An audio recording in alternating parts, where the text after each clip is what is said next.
என்ன விஷயங்க? ஏதோ பேசணும்னு வர சொன்னீங்க, எதுவுமே பேசாம அமைதியா இருக்கீங்க. சொல்றேன். பெருசா ஒண்ணு இல்ல கல்பனா. ஒரு சில விஷயங்களுக்காக உங்ககிட்ட மன்னிப்பு கேட்கணும்னு தோணுச்சு. அதான். என்கிட்ட மன்னிப்பா? எதுக்காக? பொதுவா நம்ம கிட்ட இருக்கிற குறைய கவனிக்காம அடுத்தவங்க பண்ற தப்பையே பெருசா சொல்லிட்டு இருப்போம். அதே மாதிரிதான் நேத்து நம்ம ஆபீஸ் ஸ்டாஃப் நரசிம்மன் போய் சொன்னான்னு தையா தக்கான்னு குதிச்சேன் இல்ல. ஆனா அதையே அப்புறமா யோசிச்சு பார்த்த போதுதான் அதே தப்ப நாமளும் எத்தனை தடவை பண்ணிருக்கோம்னு தோணுச்சு. என்னமா பாக்குற? நரசிம்மன் என்கிட்ட போய் சொன்னது தப்புனா அப்ப நான் உங்ககிட்ட போய் சொன்னதும் தப்பு தானே. நான் உங்ககிட்ட போய் சொன்னதுக்காக தான் இப்ப நான் உங்ககிட்ட மன்னிப்பு கேட்கிறேன். மன்னிச்சிரு கல்பனா. லைஃப்ல இனிமே உங்ககிட்ட எப்பவுமே போய் சொல்ல மாட்டேன். நீங்க என்கிட்ட அப்படி என்ன போய் சொன்னேன்னு தானே கேக்குற? பெருசா ஒண்ணு இல்ல, எல்லாம் குட்டி குட்டி போய் தான். நீ ரஃப் அண்ட் டஃபா இருந்த சமயத்துல எனக்கு வீட்டுக்கு வரவே பிடிக்காது. வந்தா நீ என்ன பிரச்சனை பண்ணுவியோன்னு பயம். அதனால ஆபீஸ்ல மீட்டிங் இருக்கு அப்படின்னு உங்ககிட்ட போய் சொல்லிட்டு சினிமாவுக்கோ இல்ல ஃப்ரெண்ட்ஸை பாக்குறதுக்கோ போயிட்டு ராத்திரி லேட்டா வீட்டுக்கு வருவேன். இந்த மாதிரி தான் சின்ன சின்ன போய் சொல்லிருக்கேன். இருந்தாலும் கில்ட்டியா இருந்தது. அதான் ஐ ஃபீல் சாரி. என்ன மன்னிச்சிரு. ஒரு நல்ல கணவன் மனைவிக்குள்ள ஒளிவு மறைவு இருக்கக்கூடாதுன்னு சொல்லுவாங்க. ஒரு நல்ல கணவனா நான் இருக்கணும்னு ஆசைப்படுறேன். அதான் உங்ககிட்ட எல்லாத்தையும் வெளிப்படையா சொல்லிட்டேன். ஆமா, என்கிட்ட நீ ஏதாவது போய் சொல்லிருக்கியா? இல்ல, சொல்லிருந்தா இந்த வாய்ப்பை பயன்படுத்திட்டு நீ என்கிட்ட சாரி கேட்டலாம்ல. அதான் கேட்டேன். நான் மன்னிப்பு கேட்ட மாதிரியே நீ மன்னிப்பு கேட்டா சரியாயிடும்ல. அதான் சொன்னேன். என்ன சொல்ற? என்ன கல்பனா, என்ன யோசிச்சுட்டு இருக்க? போய் சொல்லிருக்கியா இல்லையா? நீ முடிக்கிறத பார்த்தா பயங்கரமா போய் சொல்லிருப்ப போல் இருக்கு. அப்படிதானே? என்னம்மா, ஏன் இவ்வளவு நேரம் யோசிக்கிற? எதுவா இருந்தாலும் என்கிட்ட சொல்லு. இதுக்கு மேலேயும் இவர்கிட்ட உண்மையை மறைக்க வேண்டாம். உண்மையை சொல்லிட வேண்டியதுதான். ஆமாங்க, நான் போய் சொல்லியிருக்கேன். அதானே பார்த்தேன். பொய் சொல்லாத மனுஷன் இந்த உலகத்துல இருக்கானா என்ன? ஆமா, என்ன பொய் சொன்ன? பரவாயில்ல, தயங்காம சொல்லு. நான் சொன்னா கோவப்படாம பொறுமையா கேப்பீங்களா? நான் ஏமா கோவப்பட போறேன்? எதுவா இருந்தாலும் சொல்லு. சத்தியமா கோவப்பட மாட்டேன். சரியா? என்ன மன்னிச்சிடுங்க. நான் உங்ககிட்ட எல்லா உண்மையும் சொல்லிடுறேன்.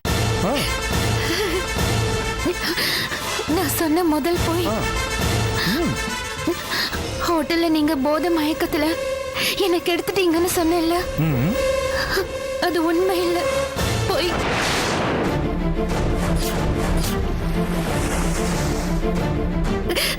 நீங்க எனக்கு எடுக்கல.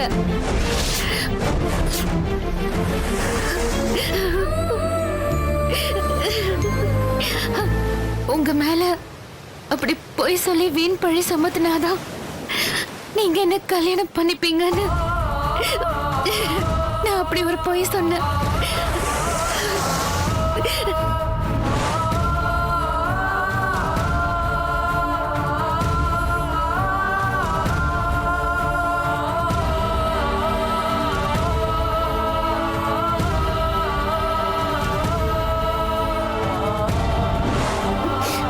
அதுக்கப்புறம் நான் சொன்ன ரெண்டாவது போய், நான் கர்ப்பமா இல்லைங்க.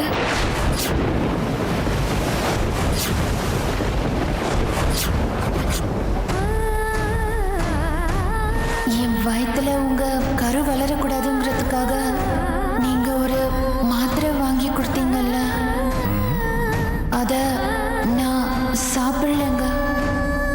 அதுதான் இன்னைக்கு என் வயித்துல கருவா உருவாகி நிக்குது. நான் கர்ப்பம்னு சொன்னாதான் நீங்க மறுபடியும் என்ன வீட்டுக்குள்ள சேர்த்துப்பீங்கன்னு நினைச்சு போய் சொல்லிட்டேன். உங்க கூட சேர்ந்து வாழணுங்கிற காரணத்துக்காக தான் நான் இந்த பொய்யெல்லாம் சொன்னேன். என்ன மன்னிச்சிடுங்க. உங்க கால வேணாலும் நான் விழறேன். உனக்கு எவ்வளவு திமிர் இருந்தா என் வாழ்க்கையவே நாசம் பண்ணிருப்படி. என்ன மன்னிச்சிருங்க. ஒரு வார்த்தை நீ பேசக்கூடாது. பேசுன ஒண்ணு புதைச்சிருவேன். இப்ப சொல்றேன்டி, இந்த நிமிஷத்துல இருந்து உனக்கு எனக்கு எந்த பந்தமும் கிடையாது. என்ன தேடி வீட்டுக்கு வந்த உயிரோடவே இருக்கக்கூடாது. போய் கடல்ல விழுந்து சாவடி. என்கிட்ட சொல்லி வாழ்க்கையவே நாசம் பண்ணிட்டேன்.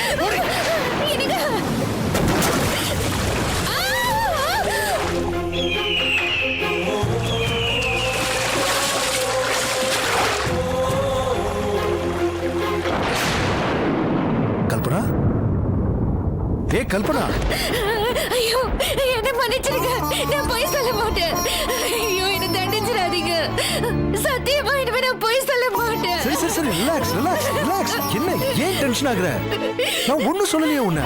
இனிமே நான் போய் சொல்ல மாட்டேன். என்ன மன்னிச்சிருங்க. இனிமே நான் போய் சொல்ல மாட்டேன். கல்பனா, போய் சொல்ல கல்பனா, மாட்டேன். கல்பனா, இங்க பாரு, இங்க பாரு. ரிலாக்ஸ். நான் என்ன கேட்டேன்னு அழுதுட்டு இருக்க நீ? ரிலாக்ஸ். கல்பனா, ப்ளீஸ். நான் ஒண்ணும் சொல்லலையே உன்னை. நான் ஒண்ணும் சொல்லலமா.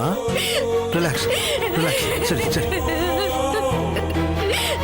இங்க பாரு, நான் ஒண்ணும் சொல்லலையேம்மா. சரியா? ஒண்ணும் இல்ல, ஒண்ணும் இல்ல. சரி, அழாத அழாத. சரியா? வா போலாம். அழாத, வா.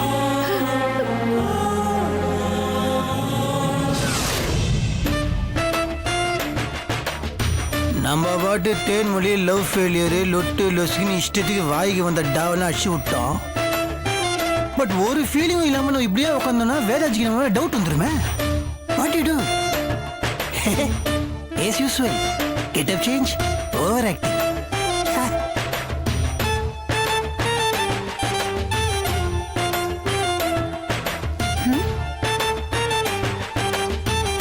உள்ள ரொம்ப நேரமா கதவை மூடிக்கிட்டு என்ன பண்ணிட்டு இருக்காரு?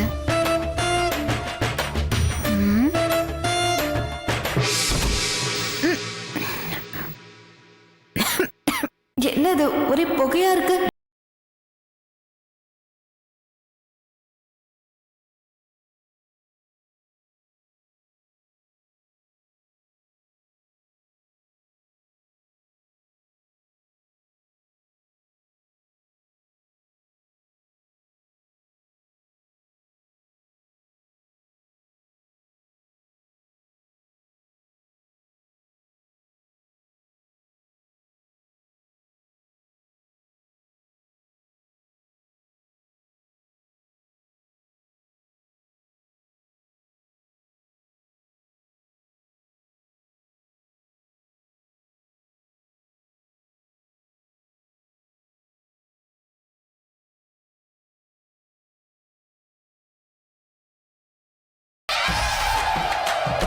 ஏங்க என்ன பண்ணிட்டு இருக்கீங்க?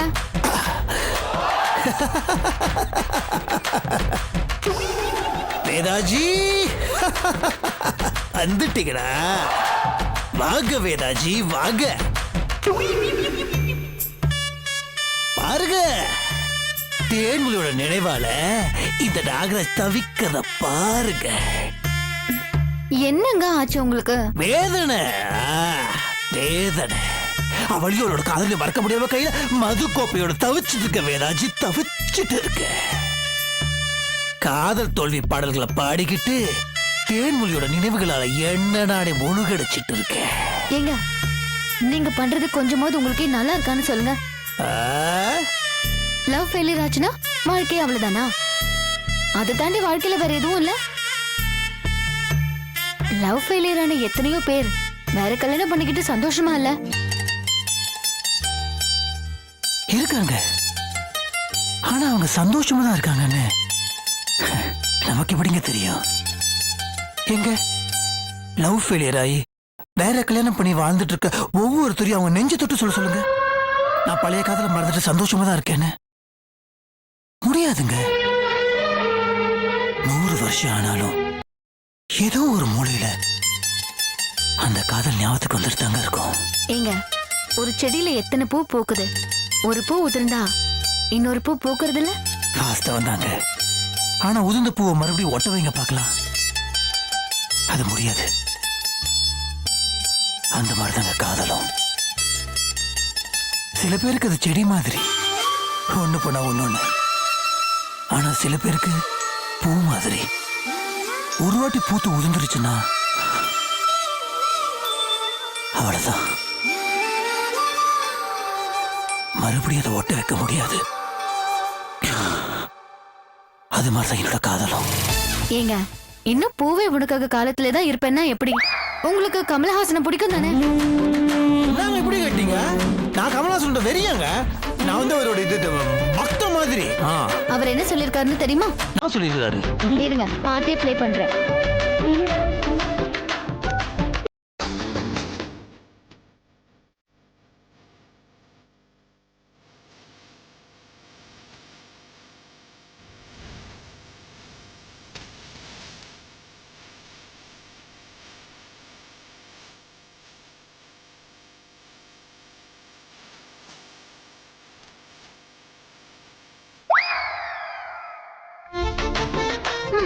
இப்ப என்ன சொல்றீங்க? என்னால அவளை மறக்க முடியாது. ஏங்க நீங்க வாழ்க்கையோட அடுத்த நிலைக்கெல்லாம் போக வேண்டாமா? என்னங்க தேன்மொழி உங்களை விட்டு போய் பல வருஷம் ஆச்சு, இன்னும் அவளுக்கு கல்யாணம் ஆயிருக்காதுன்னு எப்படி நம்புறீங்க? இது பாருங்க, பேசாம அவளை மறந்துட்டு உங்க வாழ்க்கைய பாருங்க. முடியலையே, என்னால முடியல. சரி, அப்போ தேன்மொழியை நேர்ல பார்த்தா அவங்களுக்கு கல்யாணம் ஆயிடுச்சுன்னு தெரிஞ்சா நீங்க மனசு மாறுவீங்க, அப்படிதானே? நேர்ல பார்த்தா அப்புறம் பார்த்துலாம். ஆனா அது நான் இப்படிதான் இருப்பேன். யாருக்காக இது யாருக்காக? ஓ, தேன்மொழியை நேர்ல பார்த்தா மனசு மாறுவீங்களா? வர வைக்கிறேன்.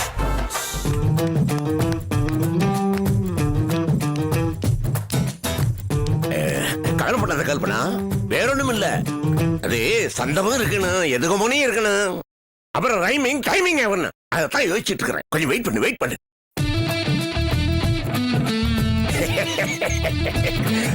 அது எனக்கு கற்பனை அருவி மாதிரி கொட்டுது. அதை எழுத போகும்போது வார்த்தை கொஞ்சம் முட்டுது. சின்ன அடப்பு தான், அடப்பு எடுத்துட்டேன்னு வச்சுக்க, அப்புறம் அடமழை மாதிரி கொட்டு. அதுக்கப்புறம் நான் கவிதை எழுத வேண்டியதுதான், அதை கொண்டு போய் நீ படிக்க வேண்டியதுதான், அந்த பையன் கரைக்கு உழ வேண்டியதுதான். சீக்கிரம் கொடுத்துறேன், வெயிட் பண்ணு.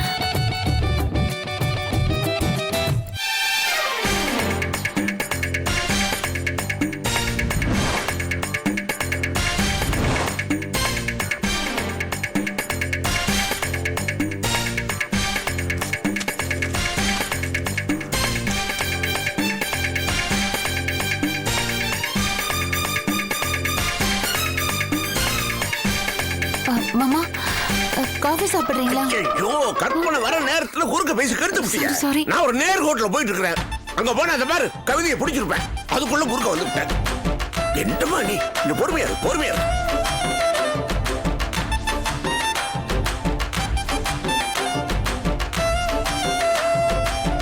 இங்க என்ன நடக்குது?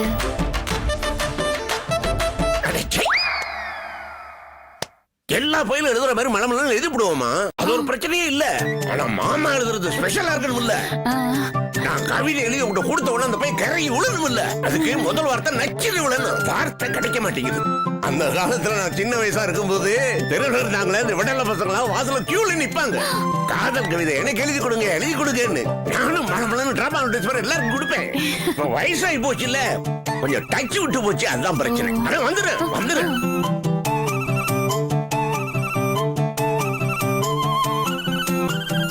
என்ன பிரச்சனை இன்னைக்கு? இப்பதான் புரியுது என்ன பிரச்சனைன்னு. இதுக்கு சூட்சமா வாத்தியார்கிட்ட இருக்குது. வாத்தியார் படம் பார்த்த ஞாபகம் இருக்குதா? காத்து வாங்க போனே, ஒரு கவிதை வாங்கி வந்தேன். கவிதை எங்க வாங்கினார் வாத்தியாரு? காத்து வாங்கின இடத்துல. காத்து வந்தா கவிதை வரும். இங்க காத்து வரல, அதான் கவிதை வரல.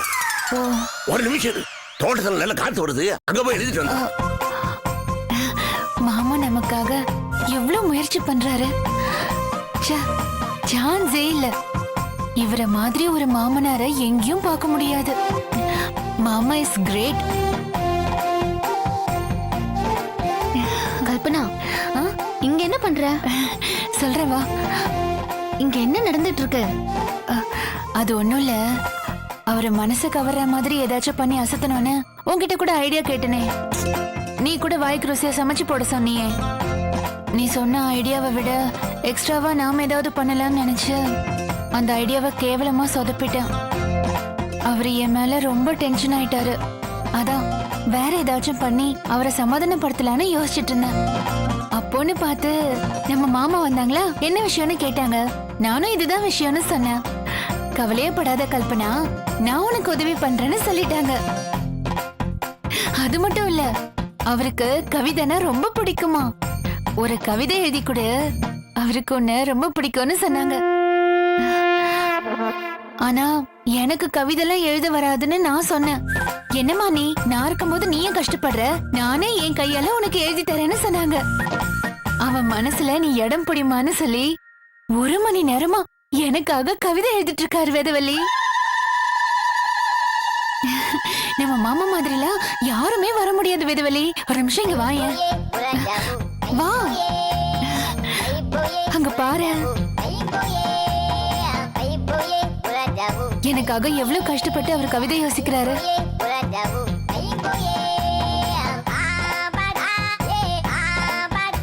வா, பாத்தியா வேதவல்லி, நம்ம மாமா பெரிய கவிஞர் தான் இல்ல? மண்ணாங்கட்டி. என்ன சொல்ற?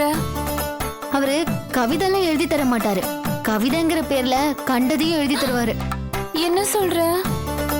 ஆமா கல்பனா, இதே மாதிரிதான் போன வாரம் கவிதைன்னு சொல்லி எனக்கு ஒண்ணு எழுதி கொடுத்தாரு பாரு.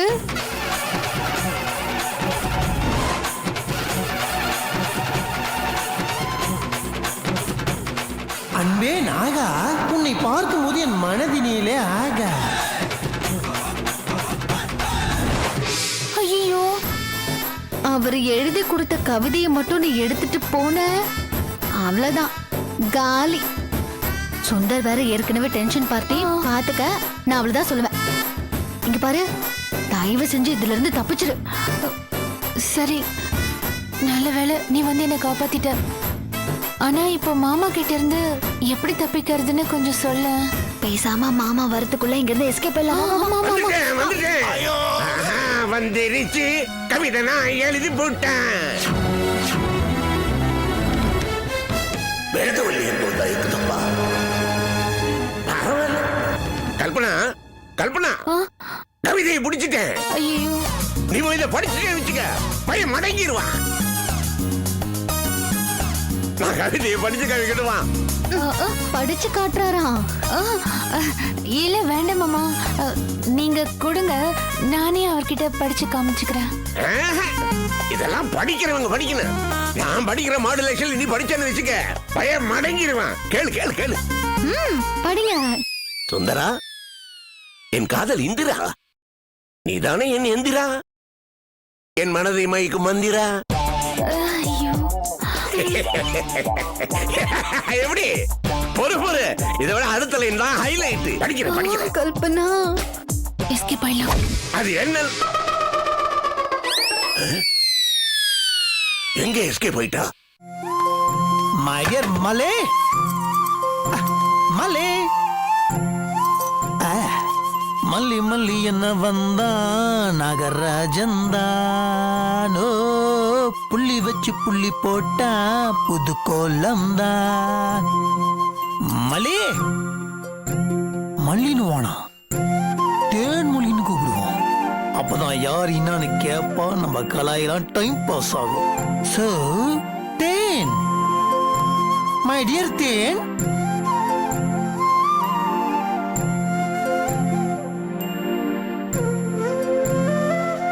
வாங்க. தேன் தித்திக்கும் தேன். ஏய் தேன், ஏய் வாட்யா, மொட்டை மொட்டை காஞ்சி இந்த துணி எடுத்துட்டு வந்துக்கிறியா? நீ ஏன் சொல்லும் இவ்வளவு கஷ்டப்படுற? Come I will help you. பரவாயில்ல விடுங்க. ஐயோ பரவாயில்ல விடுங்க, உட்காருங்க. அப்புறம் முக்கிய செய்தி ஏதாவது இருக்குதா? ஒன்னும் இல்ல. ஒன்னும் இல்லையா? என்னடா இவ வார்த்தைக்கு வார்த்தை தேனு தேனு கூட்டுனுக்குறோம், கண்டுக்கவே மாட்டேங்கிறோம். மலே, நான் வார்த்தைக்கு வார்த்தை தேனு தேனு கூட்டுனுக்குறேன், அது யாரு என்னன்னு ஒரு கேள்வி கூட கேட்க மாட்டேங்கிறா? நான் கேட்கணுங்கிறதுக்காக தானே நீங்க இத்தனை தடவை சொல்றீங்க. சரி சொல்லுங்க, யார் அது? நானா?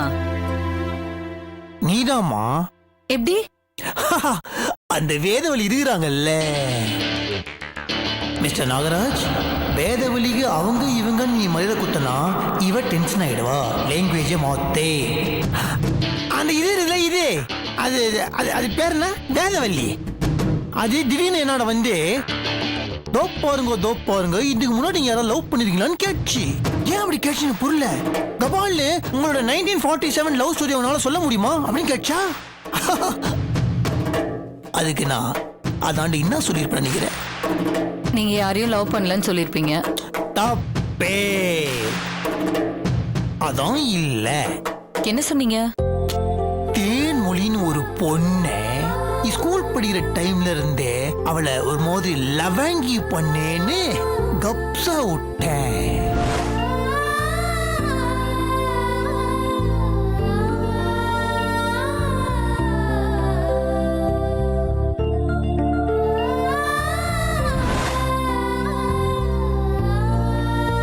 சொந்தமா ஒரு லவாங்கி டகுல் பச்சா மேட்ர வாய்க்கு வந்தபடி ரீல் அத்து போற அளவுக்கு விட்டு கலாய்ச்சிட்டேன். எதுக்கு? ஆல் ஃபார் அவஸ்க்கு தான்மா, நமக்காக தான். புரியல.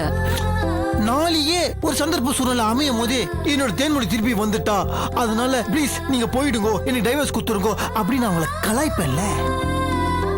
How is my story screenplay direction? நீங்க ஒரு கதை எழுதிருக்கீங்க, ஆனா அந்த ஆண்டவன் நம்ம கதையை வேற மாதிரி இல்ல எழுதியிருக்கான். ஆனா மல்லிமா, ஒரு விஷயம் தெரியுமா? நான் வாங்கி வந்ததுலாம் இஷ்டத்தையும் விட்டேன். நான் சொன்ன எல்லா விஷயத்தையும் அந்த பொண்ணு நம்புது. நான் பார்த்துக்கோயே. நான் விட்டா கப்ஸ் ஆகலாம். பூம்பு மாடு மாதிரி மண்டைய ஆட்டி ஆட்டி அது கேட்டு பாரு. நீ பார்த்துடுமே. அம்மா காமெடினால் தாழவே முடியல. அவ்வளோ ஹைட்டா வந்துருது, மண்டியில மசாலாவே இல்ல. வேஸ்ட். சரியான மங்குனி அமிச்சரு. நான் சொன்னாலும் அப்படியே நம்பிடுவாங்களா? வாட் ஏ சில்லி கேர்ள் ஷீஸ்மா. பாவங்க அவ. நீங்க என்ன சொன்னாலும் அவ நம்புறாங்கிறதுக்காக இப்படியா போய் சொல்வீங்க? மல்லிகா பேசுனது. அது மட்டும் இல்லாம அது என்னங்க அது இதுன்னு கொஞ்சம் கூட மரியாதையே இல்லாம இனிமே வேதவழின்னு மரியாதை கொடுத்து பேசுங்க, புரியுதா? எஸ்கூஸ் மீ, இது மல்லிகா ஊர் தானே? என்ன? இது மல்லிகாட கவுஸ் தானேங்க? ஏன் இப்படி கேக்குறீங்க? அவங்க பேசுனுங்கிறேன். ஆமா, இப்ப ஏன் இப்படி கேட்டுட்டு இருக்கீங்க? பின்னா திடீர்னு வேதவழிக்கு சப்போர்ட் பண்ணி பேசுனுங்கிற எனக்கு ஒண்ணுமே புரியல. How is it possible? இனிமே இப்படிதாங்க. வேதவழி தான் இனிமே உங்களுக்கு எல்லாமே. அவளுக்கு தான் எல்லா உரிமையும் எல்லா மரியாதையும் கிடைக்கணும். ஹலோ, மைண்ட் வாய்ஸா? காஃபி? காஃபி வேணுமான்னு கேட்டேன். உன் கையால போட்ட காஃபியை நான் வேணான்னு எப்படி சொல்ல? அப்படியே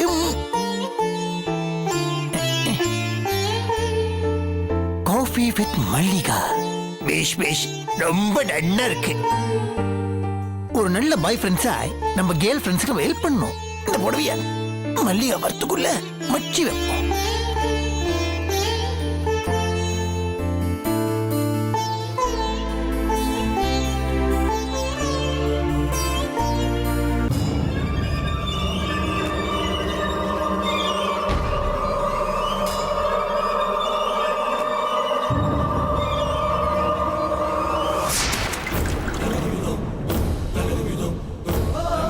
காப்பி போட போனதையும் இன்னும் காணோம்.